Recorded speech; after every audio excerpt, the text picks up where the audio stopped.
आप सभी को नमस्कार, सुप्रभात। सार्थक government job point YouTube channel आप सभी लोगों का हार्दिक स्वागत करता है। कैसे हैं आप सभी लोग? यदि आप इस चैनल पर नए हैं तो चैनल को सब्सक्राइब करें, वीडियो को लाइक करें, शेयर करें, बेल आइकन दबा कर रखें ताकि आपको नोटिफिकेशन मिल जाए और आप उसे शेयर कर सकें। नवरात्र के इस पावन पर्व में आप सभी लोग भक्तिमय ढंग से, ऐसा नहीं सिर्फ नवरात्र में ही बल्कि अन्य दिन भी, आपको जिसने जीवन दिया है, जिससे प्रकृति चलती है, उसका धन्यवाद अवश्य करिए। कभी ईश्वर से कुछ मांगिए नहीं, मांगता हर कोई है ना। आप कुछ मत मांगिए, सिर्फ उनका धन्यवाद करिए हर दिन। उनका कम से कम 100 बार नाम लेने के बाद, 100 बार नहीं ले सकते हैं तो कई बार तो ले ही सकते हैं ना। ईश्वर को धन्यवाद करना हमेशा ही सराहनीय रहा है और हमेशा ही आप सभी लोगों के कई कष्टों को दूर करने वाला होता है। चलिए खबरों की शुरुआत करेंगे और बताएंगे आप सभी लोगों को सारी अपडेट्स फटाफट इस बुलेट ट्रेन की स्पीड से इस वीडियोस में। चलिए, एक महत्वपूर्ण सूचना है आप सभी लोगों के लिए जो खंड शिक्षा अधिकारी से रिलेटेड है। खंड शिक्षा अधिकारी के लिए हमेशा से ही विद्यार्थियों के मन में ये सवाल होता है कि आखिर इसका ससुरवा विज्ञापन कब तक आएगा। बहुत सारे विद्यार्थी चिंतित हैं, है ना। और बहुत सारे विद्यार्थी ऐसे भी हैं, हमारे जो सीनियर भाई बहन हैं, वो ओवर एज भी होते जा रहे हैं, लेकिन विज्ञापन अभी तक नहीं आया है।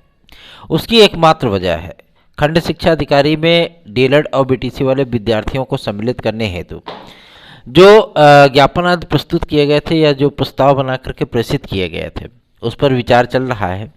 और चूंकि अधिकारियों का अपना अलग अलग मंतव्य है इस मुद्दे पर, ठीक है, और तमाम चीज़ों को लेकर के हमेशा ही आप जानते हैं कि अधिकारी अगर सजेस्ट किए जाते हैं तो जाहिर सी बात है शासन से प्रॉब्लम आती है, और शासन को सजेस्ट किया जाता है तो कहीं अन्यत्र जगह से प्रॉब्लम आ जाती है।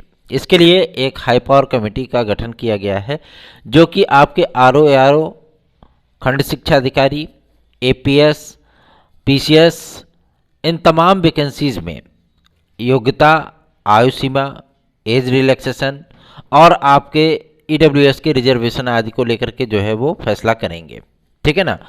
और आप सभी लोगों को बता दूं इसमें कई मुद्दे सॉल्व भी हो चुके हैं, जैसे आरओ का जो प्रॉब्लम था, ठीक है ना, समीक्षा अधिकारी, सहायक समीक्षा अधिकारी जिसे आप लोग हिंदी में बोलते हैं, उसमें जो प्रॉब्लम थी आहर्ता आदि को लेकर के वो डिक्लेयर कर दी गई, ठीक है, उसमें कोई प्रॉब्लम नहीं है।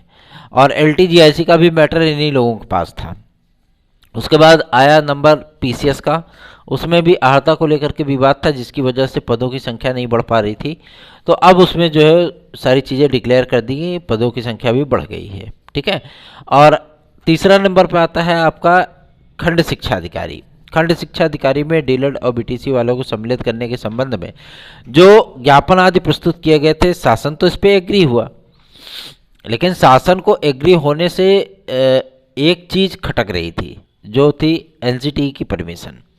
तो उन्होंने एनसीटीई को पत्र लिखा कि बीएड के समकक्ष क्या इनको रखा जा सकता है। अभी तक एनसीटीई ने इस पर कोई जवाब दिया नहीं है और उन्होंने जो 3 लाइन का, मतलब सिर्फ 3 लाइन का ही उन्होंने एक निर्देश उत्तर प्रदेश शासन को प्रेषित किया था जिसमें उस पर स्पष्ट किया गया था कि जब तक बीएड बनाम बीटीसी केस का फाइनल ऑर्डर नहीं आ जाता सर्वोच्च न्यायालय के माध्यम से, तब तक बीएड के समकक्ष या इक्विवेलेंट किनको क्या करना है, कैसे करना है, वो एनसीटीई क्लियर नहीं कर सकता। सीधी सी चीज़ है, क्योंकि बीएड का जो करिकुलम होता है, जो इंफ्रास्ट्रक्चर होता है, जो रूटीन होता है, वो डीएलएड और बीटीसी से बिल्कुल अलग होता है, ठीक है ना। इसमें कई जगहों से आप सभी लोगों ने देखा होगा कि एनआईएस से डीएलएड करने वाले विद्यार्थी होते हैं, डिस्टेंस लर्निंग से बीएड करने वाले विद्यार्थी होते हैं, जैसे कि उत्तर प्रदेश राजर्षि टंडन मुक्त विश्वविद्यालय हो गया।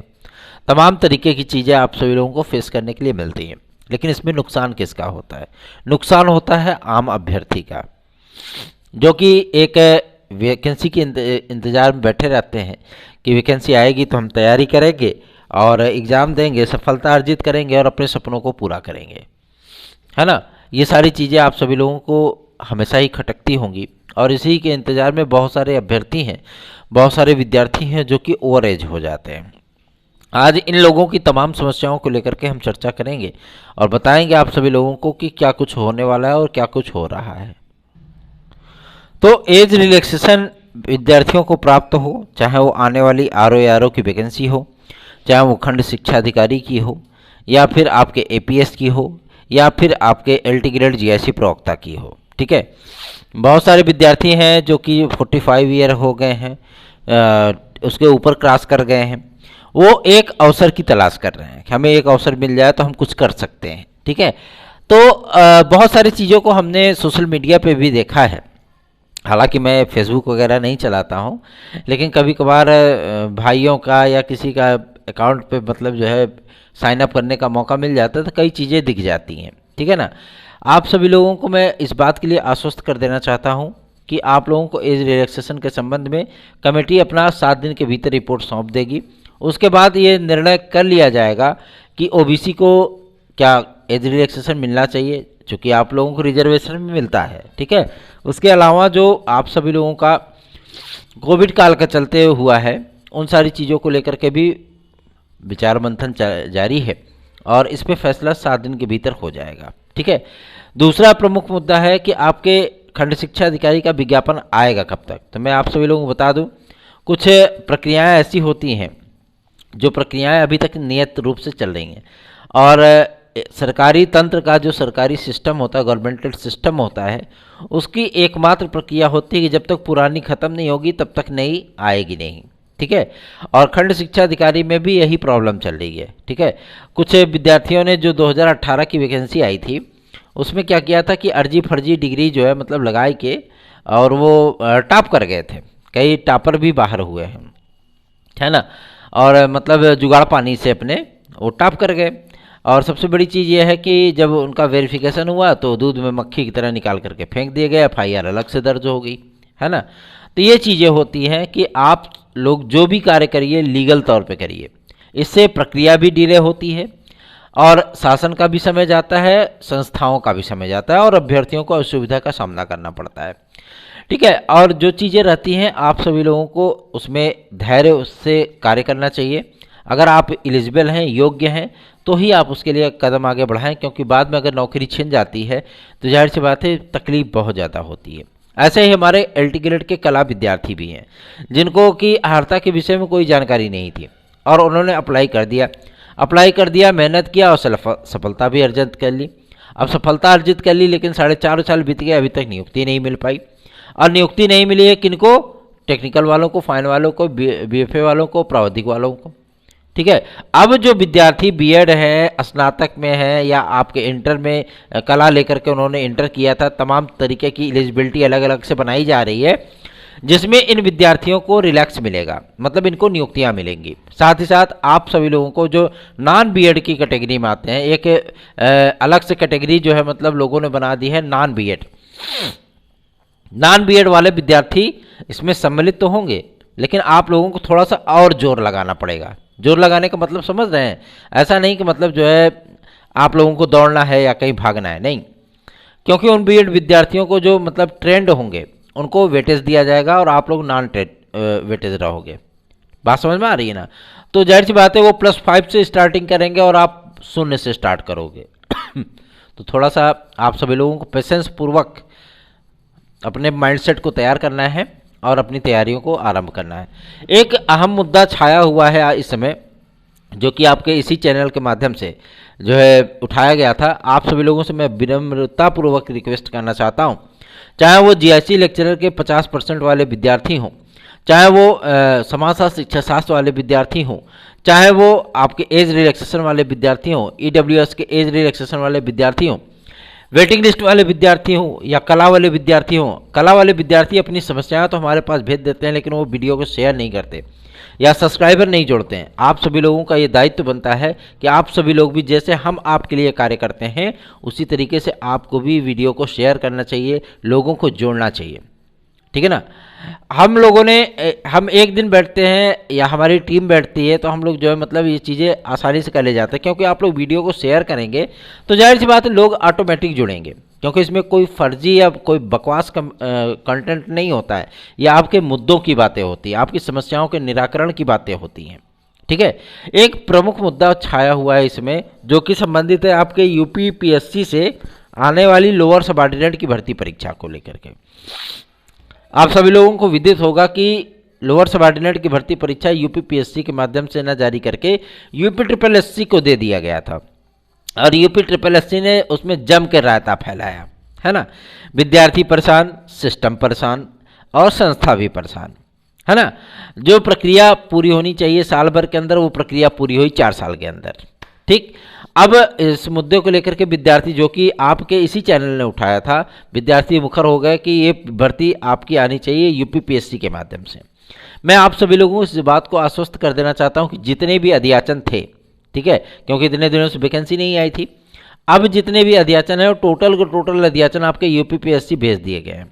ये सचिव महोदय से क्लियर किया गया है, और लोअर सबऑर्डिनेट की अगली आने वाली भर्ती, जो आप सभी लोगों को मई या जून में इसका विज्ञापन देखने के लिए मिलेगा, आप सभी लोगों को लोक सेवा आयोग के माध्यम से ही देखने के लिए मिलेगा, यूपी पीएससी के माध्यम से देखने के लिए मिलेगा। यूपी ट्रिपल एससी इसको जारी नहीं करेगा, ठीक है, क्योंकि हमारे बहुत सीनियर ऐसे भाई बहन होते हैं जो कि पीईटी में नहीं बैठेंगे, ना तो ना, है ना। तो आप सभी लोग चिंता मुक्त हो जाइए। सार्थक government job point YouTube channel को सब्सक्राइब, वीडियो को लाइक जरूर कर लीजिए। अगला मुद्दा है आपके यूपी टीईटी 2023 को लेकर के। कुछ लोग आप सभी लोगों को बता रहे होंगे कि भैया पीएनपी सचिव से वार्ता हुई थी श्री अनिल भूषण चतुर्वेदी जी से, और उन्होंने स्पष्ट कर दिया था कि भैया ऐसी बात है, यूपी टीईटी आप सभी लोगों का वो नए आयोग से आएगा, पीएनपी के माध्यम से नहीं आएगा। तो नया आयोग आप सभी लोगों का गठित होने में कम से कम हो सकता है कि 1 साल के लिए वो डिले हो जाए। जानते हैं क्यों? जो पुरानी भर्ती संस्थाएं हैं आप सभी लोगों की, क्योंकि नियमावली को एक जगह मर्ज करना और एक कॉमन नियमावली बनाना, ये जान लीजिए कि संविधान लिखने के बराबर है खासतौर पर यूपी में। वजह यह होती है कि यहाँ पे जो कार्यप्रणाली होती है ना, जो सरकारी तंत्र होता है, जो सिस्टम होता है, जिसको चेंज करने के लिए आदरणीय प्रधानमंत्री श्री नरेंद्र मोदी जी ने 8 साल का समय लगा दिया, फिर भी अभी तक चेंज नहीं हो पाया है। क्यों?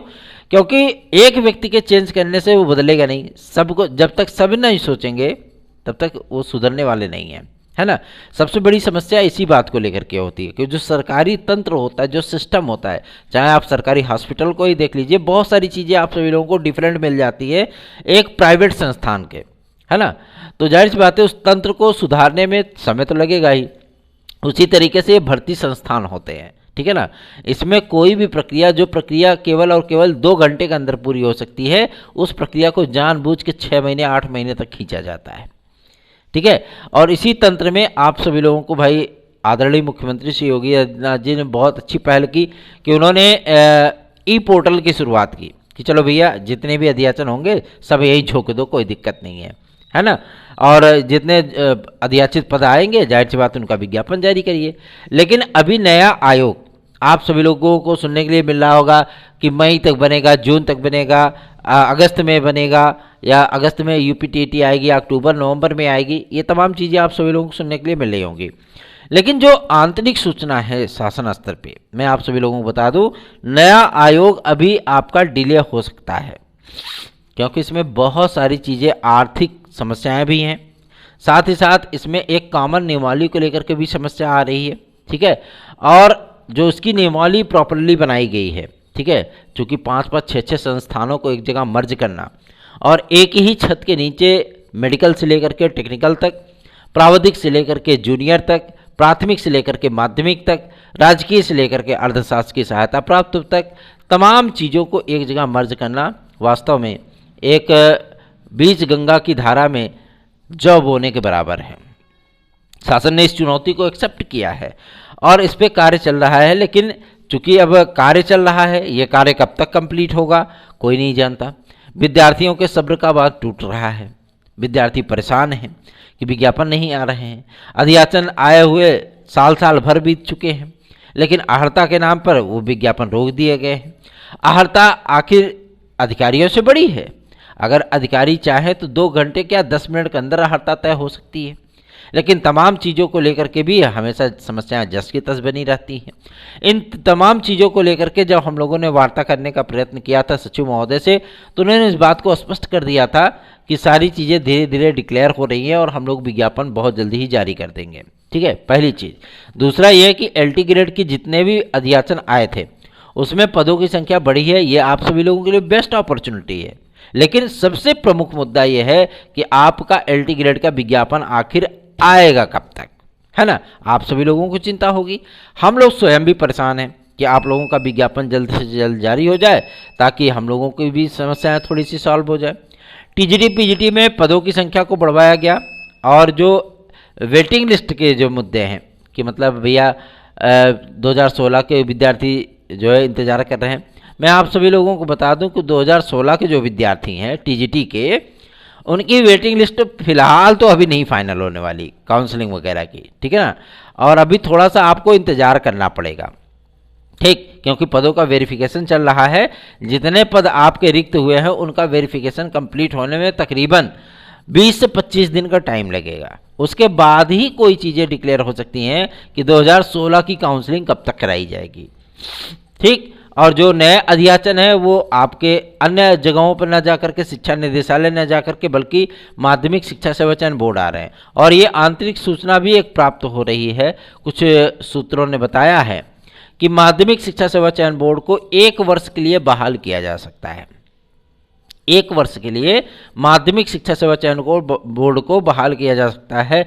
उसमें एक रीजन है, एक कारण है, क्योंकि ये चुनावी वर्ष है, ठीक है। पहला रीजन, ये चुनावी वर्ष है और अगले साल आम चुनाव मैंगो इलेक्शन है, जिसे आप सांसदों का चुनाव बोलते हैं, प्रधानमंत्री का चुनाव, है ना। और उसमें क्या है कि इतनी सारी वैकेंसीज, चूँकि भाई आदित्यनाथ योगी जी को आपने कई बार सुना होगा कि उन्होंने पुरानी भर्तियों को खूब गिनाया है कि हमने 5 लाख दिए, 10 लाख दिए, है ना, तमाम चीज़ों को लेकर के। लेकिन वो नई भर्तियों की बात नहीं करते क्योंकि उनके पास बात करने के लिए वो जरिया ही नहीं है कि वो बात कर पाएँ। वजह इसकी एकमात्र होती है कि जब तक नया आयोग नहीं बनेगा तब तक वैकेंसीज आ नहीं सकती, क्योंकि उन्होंने आदेश दे दिया है भैया कि आप नया आयोग बनाइए, उसका ड्राफ्ट तैयार करिए। ड्राफ्ट तो तैयार हो गया तो फिर उसको रिजेक्ट करके बोले मेडिकल और टेक्निकल को भी इसमें सम्मिलित कर दो, उसका भी ड्राफ्ट बन करके आ गया, तो वो अभी तक फाइल उठी ही नहीं।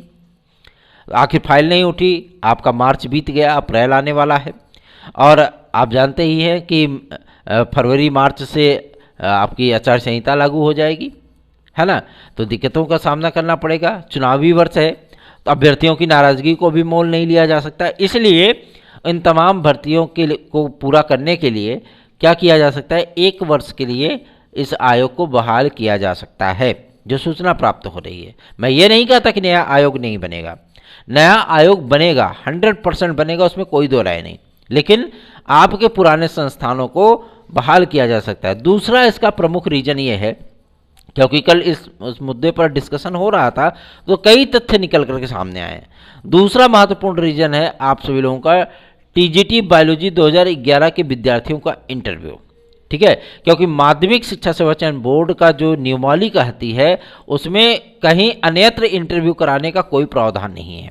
पहली चीज़ कि JD स्तर से करा लिया जाए या DIS स्तर पे करा लिया जाए, है ना, या आपके निदेशक स्तर पे करा लिया जाए या शिक्षा जो है अपर सचिव स्तर पे करा लिया जाए, ऐसा कोई प्रावधान नहीं है। फिलहाल शासन की मर्जी क्या होती है, शासन क्या चाहता है, वो बातें अलग हैं, ठीक है ना। अगर शासन चाहेगा भैया संशोधन करके बोलेगा नहीं, अच्छी बात है, सचिव के माध्यम से जो है इंटरव्यू करा लिया जाए। कितने विद्यार्थी हैं, बहुत विद्यार्थी होंगे, 400-500 होंगे, है ना। जितने विद्यार्थी हैं उनको बुलाइए, आप हर दिन 100 विद्यार्थियों का इंटरव्यू लीजिए। 3 लोगों का पैनल गठित कर देंगे, सचिव, उप सचिव और परीक्षा नियंत्रक वगैरह का, कहेंगे भैया इंटरव्यू करा लो, है ना। ये चीज़ें भी हो सकती है, लेकिन सबसे अहम बात यह है कि इनका साक्षात्कार माध्यमिक शिक्षा सेवा चयन बोर्ड के अधिकारियों के माध्यम से ही होगा, ठीक है। और चूंकि वेटिंग लिस्ट को भी क्लियर करना है तो इन तमाम मुद्दों को लेकर के भी हाईकोर्ट में कई याचिका, हमारी 3 याचिकाएं स्वयं हैं, है ना। तो इन तमाम मुद्दों को लेकर के भी डिक्लेरेशन होना है। तो इसलिए आप लोगों के माध्यमिक शिक्षा सेवा चयन बोर्ड के बहाली का जो है विकल्प खुला हुआ है कि आप लोगों का ये चयन बोर्ड बहाल हो सकता है।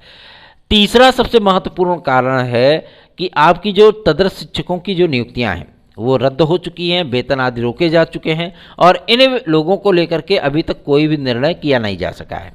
शासन ने कहा कि भैया 1 वर्ष के लिए इनको 700 रुपये का मानदेय, निश्चित मानदेय प्रदान किया जाए। ठीक है, अब इनको निश्चित मानदेय मिलने का मतलब है कि जितने वर्ष इन्होंने पढ़ाया होगा उतने के रिगार्डिंग इनको मानदेय मिलेगा। ठीक है, क्योंकि ये भी तो एक तरीके से वित्त विहीन शिक्षक ही है ना। ये तो मैनेजमेंट की कृपा से, दया से इन्होंने जो है नौकरी वोकरी पा लिया था, बाद में जो है मतलब सर्वोच्च न्यायालय के माध्यम से पैदल कर दिए गए, है ना। तो अब ये चीज़ें स्पष्ट हो रही हैं कि जितने भी इनके अधियाचित पद हैं, मतलब जितने भी पद हैं, उसका जो विज्ञापन है वो विज्ञापन जारी होगा किसके माध्यम से? आपके चयन बोर्ड के ही माध्यम से। ठीक है, और जो प्रिंसिपल आदि के, भाई प्रिंसिपल के बहुत सारे पद खाली हैं। हमारा ही विद्यालय है, वहाँ ही प्रिंसिपल का पद खाली है, कोई प्रिंसिपल नहीं है। कोई काम चलाऊँ, भाई सीनियर है तो उसको जिम्मेदारियाँ दे दी गई हैं, है ना, तो वो अलग चीज़ है। लेकिन स्पष्ट ये बात है, सच्चाई यही है कि प्रिंसिपल के बहुत सारे पद खाली हैं। ठीक है, लगभग मैं हर दूसरा कॉलेज देखता हूँ जहाँ पे रेगुलर एकदम परमानेंट प्रिंसिपल नहीं है। ठीक है ना, अर्धशासकीय सहायता प्राप्त विद्यालय और टीजीटी पीजीटी कॉलेजेस की मैं बात कर रहा हूँ। तो इन तमाम मुद्दों को लेकर के भी डिस्कशन हो रहा है ना। इसका भी रीजन है कि भैया प्रधानाचार्यों का साक्षात्कार और प्रधानाचार्यों का जो फार्म फिलअप हो वो माध्यमिक शिक्षा सेवा चयन बोर्ड के माध्यम से हो। चौथा महत्वपूर्ण कारण है आपके चयन बोर्ड के बहाली का कि इसमें क्या है कि भैया जो संस्कृत माध्यमिक विद्यालयों के जो अध्याचन भेजे गए थे, ठीक है ना, उस अध्याचन के लिए बाकायदा माध्यमिक शिक्षा सेवा चयन बोर्ड की नियमावली में संशोधन किया गया था। किसके माध्यम से? शासन के ही माध्यम से। शासन के माध्यम से इतना बड़ा संशोधन किया गया तो क्या उसको डस्टबिन में डालने के लिए किया गया था? है ना, डस्टबिन में डालने के लिए तो किया नहीं गया था, किया गया था किसी उद्देश्य के लिए ही किया गया था। जब उद्देश्य के लिए किया गया था तो माध्यमिक शिक्षा सेवा चयन बोर्ड का अस्तित्व समाप्त करके अगर कोई नया आयोग उसकी जगह लेता है तो जाहिर सी बात है उस संशोधन का कोई मतलब नहीं निकलेगा। इन तमाम मुद्दों को लेकर के हम लोग हमेशा से ही प्रयासरत रहे हैं और आप सभी लोगों को बेहतरीन विकल्प भी उपलब्ध करा रहे हैं। ठीक है, निश्चिंत होकर के अपनी आप लोग तैयारियां करिए। यदि आप सभी लोगों को हमारे साथ जुड़ना है हमारी याचिकाओं से 72,825 नए विज्ञापन की काउंसलिंग के सिलसिले में या टीजीटी पीजीटी 2016-2021 के सिलसिले में, नहीं तो वेटिंग लिस्ट वाले विद्यार्थी अभी इंतजार ही करेंगे। ठीक है ना, तो आप लोग हमारे साथ जुड़ सकते हैं 9721411385 इस व्हाट्सअप नंबर पर कॉन्टैक्ट करके। यदि आप सभी लोगों को TET CTET super TET TGT PGT LTGSC UP constable खंड शिक्षा अधिकारी यूपी SSS की भर्ती परीक्षा में सम्मिलित होना है और उसमें सफलता अर्जित करनी है तो आप हमारे नोट्स आदि प्राप्त कर सकते हैं 9721411385 इस व्हाट्सएप नंबर पर। आगे बढ़ेंगे, अब बात करेंगे आपके यूपी टीईटी 2023 को लेकर के। देखिए यूपी टीईटी का एक नहीं 17 बार प्रस्ताव बना करके पीएनपी के माध्यम से शासन को प्रेषित किया गया, लेकिन शासन ने इस बात को इस तरीके से इनकार कर दिया कि भैया हम नया आयोग बना रहे हैं इसलिए आप जो है परीक्षा कराने के लिए रहने दीजिए। पहला चीज़। दूसरा ये कि आखिर ये मुद्दा निकल कर कहाँ से आया कि पीएनपी के माध्यम से यूपी टीईटी 2023 हो सकता है, क्योंकि शासन जो है आप सभी लोगों के लिए, चूँकि अप्रैल में आपका बीएड बनाम बीटीसी केस का फाइनल ऑर्डर आना है, जैसे ही ऑर्डर आएगा तत्काल आपके यूपी टेट का विज्ञापन आना है, निश्चित आना है, तय है ये। तो अगर उस समय तक नया आयोग बन गया, ठीक है,